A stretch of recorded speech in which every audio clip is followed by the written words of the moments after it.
민주정부 10년을 지났습니다마는 검찰은 권력의 개, 시녀 노릇하는 건 똑같거든요. 권력자, 그러니까 소위 말하는 청와대에서 자기들의 어떤 목줄을 쥐고 있기 때문에 글을 썼을지는 모르겠습니다만. 그래서 사실은 지금 문재인 정부 들어서서 정말 강하게 검찰 개혁을 하려고 하잖아요. 근데 셀프 개혁이란 것은 말이 안 되는 것이고. 근데 우리가, 지난 민주정부도 겪어봤습니다만, 검찰이라는 조직이 보수 정권이 잡으면은 복날 집주인 앞에 개새끼 마냥 깨갱합니다. 꼼짝도 못해요. 꼬리 촥 내리죠. 근데 김대중 노무현 정권 때 안 그랬다고. 특히 노무현 정권 때는 대들었단 말이죠. 그렇죠. 왜 그럴까 그게. 그게 정말 개의 습성이야 그게. 정말 개들이 그렇다니까. 좀 이렇게 자유롭게 풀어주고 잘해주려고 하면은 물어요. 그런데 정말 강하게 멍둥이 들고 있으면 바짝 엎드린다고. 그러니까 이번에 저는 가장 중요한 거는 검찰이 지금 갖고 있는 검찰에서 몇 번 말씀하셨겠지만 권한이 전 세계에서 대한민국처럼 막강한 데가 없습니다. 몇 개를 빼야 돼요 이거. 근데 수사권 같은 것도 마찬가지고 예전에 48년대 헌법 만들 때 임시로 검찰이 가지고 간다고 갖고 간 거예요. 그래도 경찰 파쇼보다는 검찰 파쇼가 낫지 않아? 일제 36년 동안 경찰이 하도 개짓거리를 해가지고 그래서 어느 정도 되면 돌려준다는 거에 지금까지 안 하고 있거든요. 약촌 오거리 사건 같은 경우에는 경찰은 나중에 진범이 나타났을 때 자신들의 잘못을 인정했어요. 그래서 이거는 재수사해야 된다. 그런데 검찰이 노해버렸거든. 검사가 안 해, 수사를. 네, 검사가 안 한 거죠. 무기가 특정되지 않았다가. 그래서, 그러면 우리가 찾아올 테니까 압수수색 하게끔 해달라. 안 된다. 이런 식으로 계속 오히려 검찰이 방해했는데, 이거는 일본말로 하면 말도 안 되는 곤조밖에 안 되는 거죠, 진짜. 자신의 잘못을 뉘우치지 않고. 그래서 저는, 검찰 개혁은 하는데, 노무현 정부 때 실패를 우리는 거울 삼아야 된다. 그러니까, 강력한 대통령의 의지를 가지고,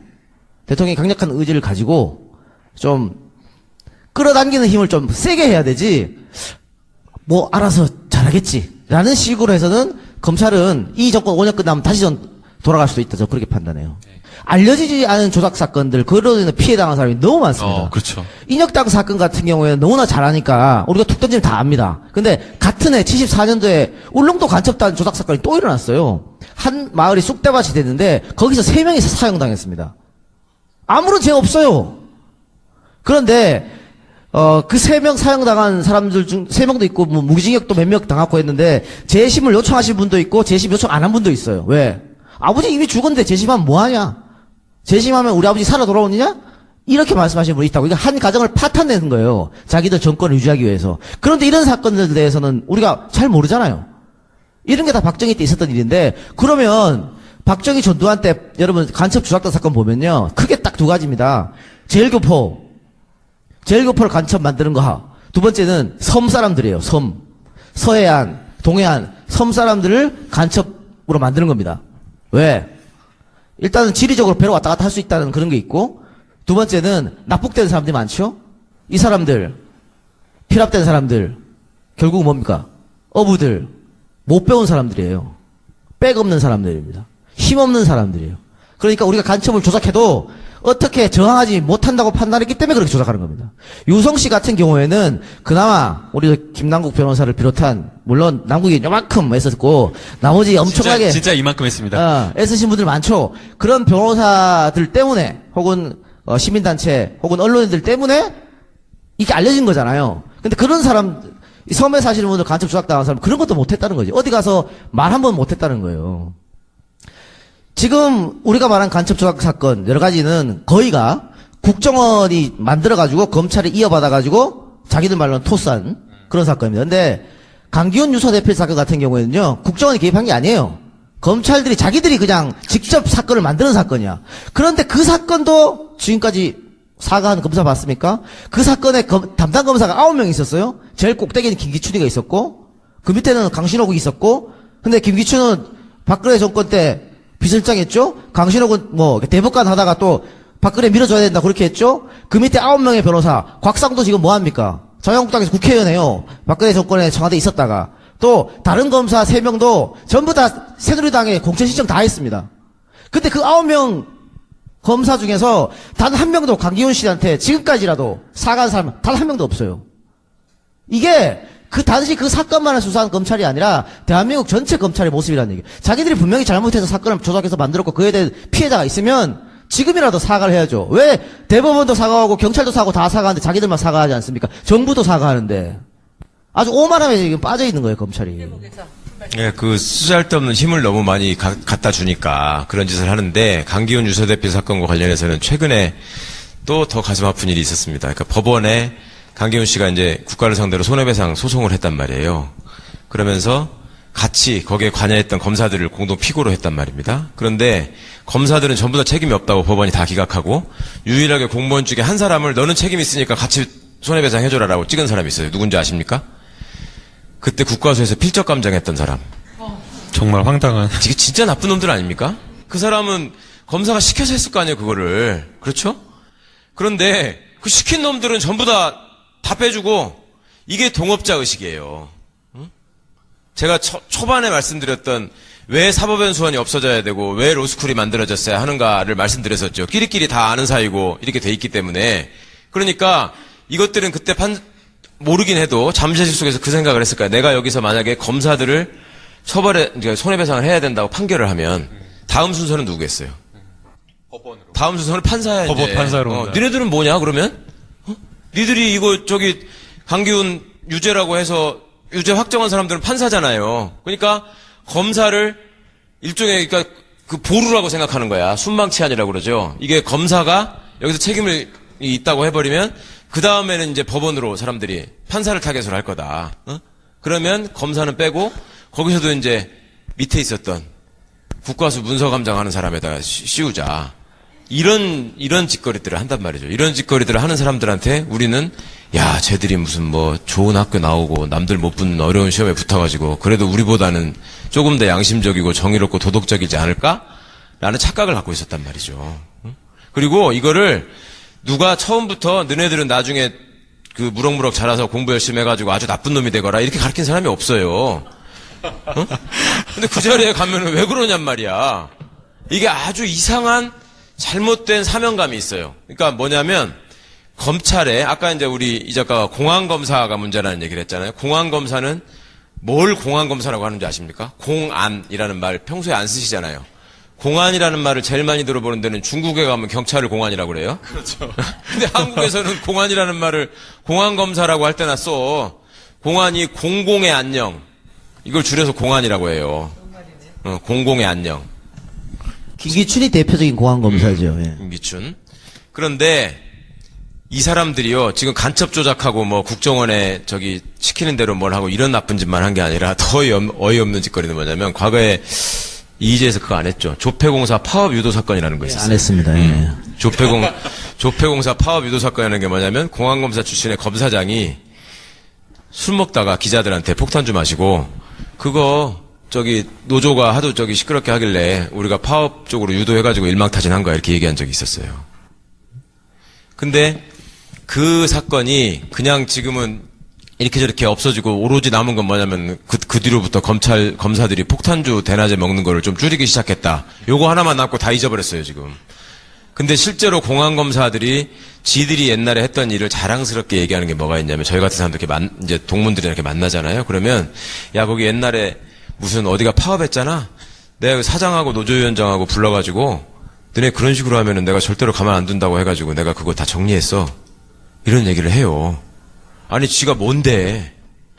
그 노사분기에 개입해가지고 검사들이 그거를 사장을 불러다가 혼내고 협박하고 노조위원장을 불러다가 구속하겠다고 협박하고 이렇게 해가지고 어느 정도 선에서 타협시키는 게 검찰의 사명이고 내가 그걸 잘했고 이렇게 해가지고 한국의 경제 질서를 내가 유지했고 내가 나라를 유지하는 근간이다. 이렇게 착각들을 하고 있단 말입니다. 응? 그 왜 그러냐면 사람들이 공안이라는 게 뭔지를 몰라. 그리고 일단 검사라고 하면 으시시하게 생각해. 거기다가 공안검사까지라고 하면은 야 저놈들은 막 옛날에 무슨 어떤 사람도 막 유서를 대필해줬다고 만들어버린 사람들이 하니까 더 무섭게 생각해. 그러니까 이것들한테 아예 접근도 안 하려고 하고 뭘 하는지도 몰라. 그러니까 공안검사들이 하는 짓은 그런 일들을 하고 그 다음에 또 하나 있는 게 이제 선거. 예? 선거 때 끼어가지고 예. 선거가 되면은 무슨 대검 공안부나 이런 데다가 선거 상황실이 생깁니다. 이거 지네가 뭔데 거기서 뭐 투표용지를 배워 합니까? 걔들이 무슨 수개표 작업을 뭐 할까 말까 생각을 합니까? 거기서 앉아가지고 이제 이 변호사를 해보면은 선거 사건의 특징은 뭐냐면 어떤 사건이든지 그 검사에 따라서 또 그 검찰청의 성향에 따라서 그 사건의 중요도에 따라서 정찰제로 이게 형이 정해지는 게 아니거든요. 근데 선거 사건은 구형량을 딱 정해줘요, 대검에서. 딱 기준으로 딱 정해가지고 무조건 그렇게 구형하게 돼 있어. 응? 그거를 전체적으로 컨트롤 한단 말입니다, 위에서. 그러니까 지난번 선거가 끝나고 나서 예를 들면 추미애 대표 같은 사람 기소했잖아요. 응? 김진태는 빼줬잖아요. 그러니까 선관위가 재정신청을 내가지고 법원이 그 재판을 회부했단 말입니다. 그래서 검찰은 역시 그 사건에서도 무죄를 구형했습니다. 그러니까 이런 일들이 최근에도 벌어지고 있는데 지금 여러분들 모르시는 거예요. 그리고 지금 검찰이 뭐 저기 한 거 죽인 사람 중에 대표적인 게 노무현 대통령이죠. 그죠?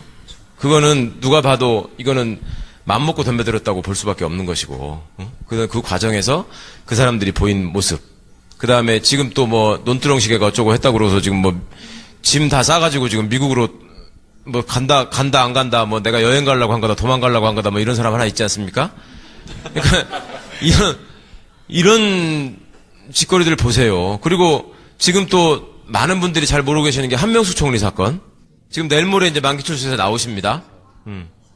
야, 그 사건 제가 직접 관여했는데 정말 기가 막힌 게 1심에서 약 180장 정도에 달하는 판결문을 써가지고 일일이 다 반박을 했어요. 검찰이 조사한 거. 심지어 그 돈을 갖다 줬다고 하는 한만호 사장한테 3억씩 해서 지금 9억을 줬다는 거거든요. 근데 이거를 중간에 검사들이 연습을 시킵니다. 3억 하면은 너무나 좀 짠 것 같으니까 이거를 4억, 2억, 3억으로 하면 어떨까? 그러고서 밤마다 불러가지고 연습을 시켜요. 일식 먹이면서. 그 검찰청에서 연습을 시키는데 이 사람이 나이가 들어가지고 그리고 하도 이제 막 거기서 계속 검사가 2명이 앉아가지고 자 나는 무슨 변호사야? 나는 무슨 변호사야? 법정에 가면 이렇게 물어볼 거야? 당신이 이렇게 대답해? 그걸 계속 연습을 시킨 거예요. 수십 번을 시켰어. 그러니까 자기도 하도 지겨우니까 헷갈리는 거야 이제. 얘기하다가 자 첫날 어떻게 했다고 그랬죠? 그러면 얘 4억을 제가 어떻게 해가지고 뭐 미국 달러하고 그랬다가 다음 날에는 또 이게 자기합수표로 바꿔가지고 뭐 이랬다. 그러니까 야 이 새끼야 이게 멍청해가지고 야 그냥 헷갈리니까 그냥 333으로 맞춰. 이렇게 해가지고 이게 3억이 된 거예요. 거기다가 2심 판결문은 이건 판사들이라 제대로 해야 할까? 1심 판결문 이렇게 잘 쓰는데 2심 판결은 뭐라고 해놨냐면 저희가 1심을 진행하면서 몇 월 며칠부터 몇 월 며칠 사이에 평일날 맑은 날에 낮에 내가 직접 트렁크에다가 돈을 싸가지고 한명숙 총리를 직접 만나서 줬다라고 이렇게 돼 있거든요. 3번 다. 그러니까 그러면 한명숙 총리는 총리와 국회의원을 지낸 분이기 때문에 공식 일정이 다 있고 그게 뉴스에 다 보도가 됩니다. 그러니까 이 양반이 공식 일정이 있어가지고 대낮에 와서 이 사람을 만날 수 없었던 시간이 분명히 있을 거 아닙니까? 그 날짜 다 빼고 그러니까 알리바이를 저희가 입증을 한 거예요. 그걸 다 빼고 그다음에 비 온 날 다 빼고 그 다음에 주말 다 빼고 그 날짜가 없어요. 그걸 갖다 줄 수 있는 날이. 그래가지고 1심 판결문에 그게 나오거든. 그걸 다 봐도 그 날짜가 없다. 이렇게 했는데 2심 판결이 이걸 유죄로 만들어야 되니까 그걸 뒤집어야 될 거 아닙니까? 그럼 뭐라고 써놨는지 아십니까? 거기다가 토요일 날 갖다 줬을 수도 있다. 그때는 주 5일째 근무가 아니었기 때문에 토요일 날 갖다 줬을 수도 있다. 그러면서 그런데 여러분 5일째 근무하기 전에 토요일을 누가 평일이라고 합니까? 토요일을 평일이라고 했습니까, 여러분? 반공일. 되게 반공일이라고 그러지. 반공일이나 토요일. 그러니까 나이 드신 분들은 반공일이라고 그러고, 우리 주말이라고 하죠, 주말. 전라도 할머니들은 반괭일이라고 그랬어, 반괭일. 옛날에 토요일 되면 주말에 명화했잖아요. 그래서 주말이라 그랬죠. 그렇지. 누가 그걸 평일이라고 하냐고, 토요일 날. 그거를 가장 건전한 상식과 양심을 가지고 재판에 냈나 판사들이 판결문에다가 그때는 토요일이 쉬지 않는 날이었기 때문에 이 사람이 그날을 평일이라고 했을 수도 있다. 아니 누가 그랬는데 당사자는 2심 재판에 부르지도 않았어요. 그 돈 줬다가 안 줬다고 번복한 그 돈 줬다는 사장 부르지도 않고 쥐들이 그냥 그렇게 만든 거야. 그렇게 하니까 대법원에서 제가 그렇게 비판했던 양승태 대법원에서 그 보수적인 판사들이 모여서 거기서도 3억은 동생이 3억 수표를 갖고 썼기 때문에 혹시 거기다가 붙여가지고 그게 증거라고 할 수 있을지 모르겠다. 3억에 대해서는 유죄라고 이 사람들이 했는데 나머지 6억에 대해서는 진짜로 아무런 증거가 없다 이거는. 응? 그거를 대법관들이 얘기를 판결문에 써놨어요. 이렇게 한다는 거는 정말 야만적인 일이다. 이렇게 하면은 증거재판주의, 공판중심주의라는 게 아무런 의미가 없다. 이렇게 써놨어. 그런데도 지금 우리 시민들은 물론이고 심지어 민주당 의원들까지 한명숙 총리는 당연히 돈을 받았고 당연히 유죄다라고 생각하는 사람들이 많아요. 어? 제가 어느 자리에서 국회의원들 만나가지고 이런 얘기를 하면은 의원들이 이렇게 듣고 있다가 아니 그거를 왜 얘기를 안 해줬어요? 이렇게 얘기해. 그거 문재인 대표가 그때 그 얘기했다가 계속 그랬었죠. 얼마나 얼마나 울었습니까? 그거 가지고. 그 얘기는 완전 금기어가 돼 있었어요. 얘기 못하게 우리 당에서도. 그러니까 이게 똑같은 거예요. 예전이나 지금이나 똑같은 게, 뭐, 국정원이나 이렇게 하나를 엮습니다. 엮고, 그럼 검찰이 동조자, 협정자가 돼가지고, 더 그 사건을 키웁니다. 그럼 언론은 이게 받아써서, 정말 조작된 피해자인데도 나쁜 사람을 만들고, 정말 돈 받지 않았는데 받은 사람을 만들어요. 그리고 법원은 그렇게 판결해요. 그리고 국민들은 믿어버리는 거지. 그러니까 이 역사가 지금까지 계속 왔던 거예요. 재심하면 우리 아버지 살아 돌아오느냐? 이렇게 말씀하시는 분이 있다고. 이게 한 가정을 파탄내는 거예요. 자기들 정권을 유지하기 위해서. 그런데 이런 사건들에 대해서는 우리가 잘 모르잖아요. 이런 게 다 박정희 때 있었던 일인데, 그러면 박정희 전두환 때 여러분 간첩 조작단 사건 보면요. 크게 딱 두 가지입니다. 제일교포를 간첩 만드는 거. 두 번째는 섬 사람들이에요. 섬. 서해안, 동해안, 섬 사람들을 간첩으로 만드는 겁니다. 왜? 일단은 지리적으로 배로 왔다 갔다 할 수 있다는 그런 게 있고, 두 번째는 납북된 사람들이 많죠? 이 사람들, 피랍된 사람들, 결국 뭡니까? 어부들, 못 배운 사람들이에요. 백 없는 사람들입니다. 힘 없는 사람들이에요. 그러니까 우리가 간첩을 조작해도 어떻게 저항하지 못한다고 판단했기 때문에 그렇게 조작하는 겁니다. 유성 씨 같은 경우에는 그나마 우리 김남국 변호사를 비롯한, 물론 남국이 요만큼 애썼고 나머지 엄청나게 진짜 이만큼 했습니다. 애쓰신 분들 많죠. 그런 변호사들 때문에 혹은 시민단체 혹은 언론인들 때문에 이게 알려진 거잖아요. 근데 그런 사람, 이 섬에 사시는 분들 간첩 조작당한 사람 그런 것도 못했다는 거지. 어디 가서 말 한 번 못했다는 거예요.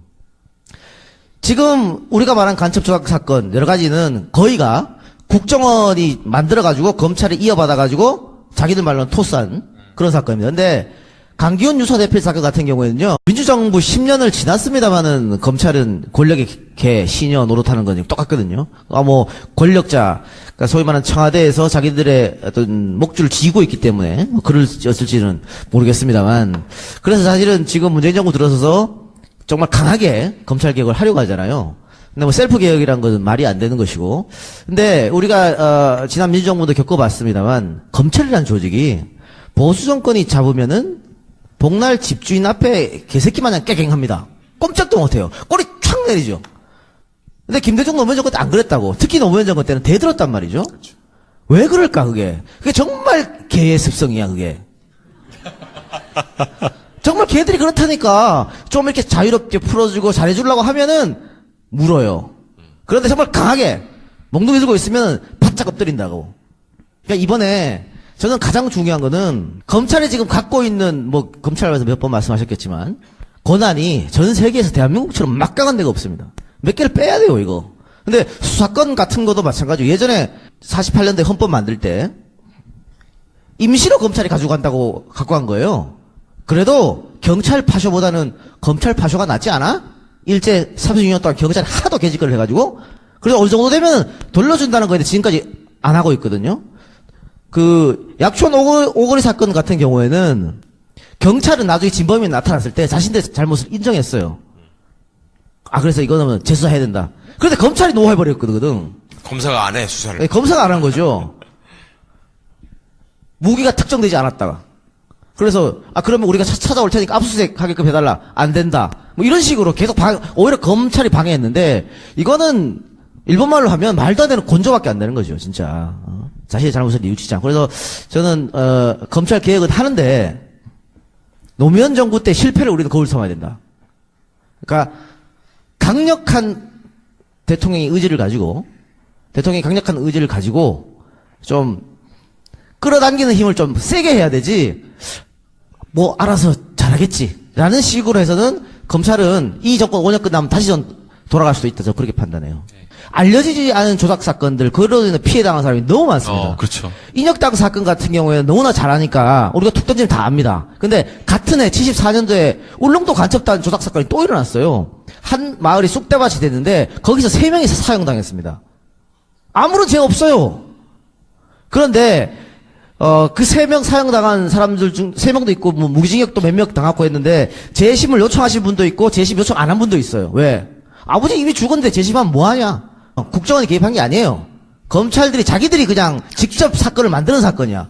그런데 그 사건도 지금까지 사과한 검사 봤습니까? 그 사건에 담당 검사가 9명 있었어요. 제일 꼭대기는 김기춘이가 있었고 그 밑에는 강신옥이 있었고 근데 김기춘은 박근혜 정권 때 비서실장했죠? 강신옥은 뭐 대법관 하다가 또 박근혜 밀어줘야 된다 그렇게 했죠? 그 밑에 9명의 변호사 곽상도 지금 뭐합니까? 자유한국당에서 국회의원이에요. 박근혜 정권에 청와대에 있었다가 또 다른 검사 3명도 전부 다 새누리당에 공천 신청 다 했습니다. 근데 그 9명 검사 중에서 단 한 명도 강기훈 씨한테 지금까지라도 사과한 사람 단 한 명도 없어요. 이게 그 단지 그 사건만을 수사한 검찰이 아니라 대한민국 전체 검찰의 모습이라는 얘기예요. 자기들이 분명히 잘못해서 사건을 조작해서 만들었고 그에 대한 피해자가 있으면 지금이라도 사과를 해야죠. 왜 대법원도 사과하고 경찰도 사과하고 다 사과하는데 자기들만 사과하지 않습니까? 정부도 사과하는데 아주 오만함에 지금 빠져 있는 거예요, 검찰이. 예, 그 쓰잘데없는 힘을 너무 많이 갖다 주니까 그런 짓을 하는데 강기훈 유서대표 사건과 관련해서는 최근에 또 더 가슴 아픈 일이 있었습니다. 그러니까 법원에 강기훈 씨가 이제 국가를 상대로 손해배상 소송을 했단 말이에요. 그러면서 같이 거기에 관여했던 검사들을 공동 피고로 했단 말입니다. 그런데 검사들은 전부 다 책임이 없다고 법원이 다 기각하고 유일하게 공무원 중에 한 사람을 너는 책임 있으니까 같이 손해배상 해줘라라고 찍은 사람이 있어요. 누군지 아십니까? 그때 국과수에서 필적 감정했던 사람. 정말 황당한. 이게 진짜 나쁜 놈들 아닙니까? 그 사람은 검사가 시켜서 했을 거 아니에요, 그거를. 그렇죠? 그런데 그 시킨 놈들은 전부 다 빼주고 이게 동업자 의식이에요. 응? 제가 초반에 말씀드렸던 왜 사법연수원이 없어져야 되고 왜 로스쿨이 만들어졌어야 하는가를 말씀드렸었죠. 끼리끼리 다 아는 사이고 이렇게 돼 있기 때문에. 그러니까 이것들은 그때 모르긴 해도 잠재식 속에서 그 생각을 했을 거야. 내가 여기서 만약에 검사들을 이제 손해배상을 해야 된다고 판결을 하면 다음 순서는 누구겠어요? 법원으로. 다음 순서는 판사야. 이제. 법원 판사로. 니네들은 뭐냐 그러면? 니들이 이거 강기훈 유죄라고 해서 유죄 확정한 사람들은 판사잖아요. 그러니까 검사를 일종의 그러니까 그 보루라고 생각하는 거야. 순망치안이라고 그러죠. 이게 검사가 여기서 책임을 있다고 해버리면 그 다음에는 이제 법원으로 사람들이 판사를 타겟으로 할 거다. 그러면 검사는 빼고 거기서도 이제 밑에 있었던 국과수 문서 감장하는 사람에다가 씌우자. 이런 짓거리들을 한단 말이죠. 이런 짓거리들을 하는 사람들한테 우리는 야, 쟤들이 무슨 뭐 좋은 학교 나오고 남들 못 붙는 어려운 시험에 붙어가지고 그래도 우리보다는 조금 더 양심적이고 정의롭고 도덕적이지 않을까? 라는 착각을 갖고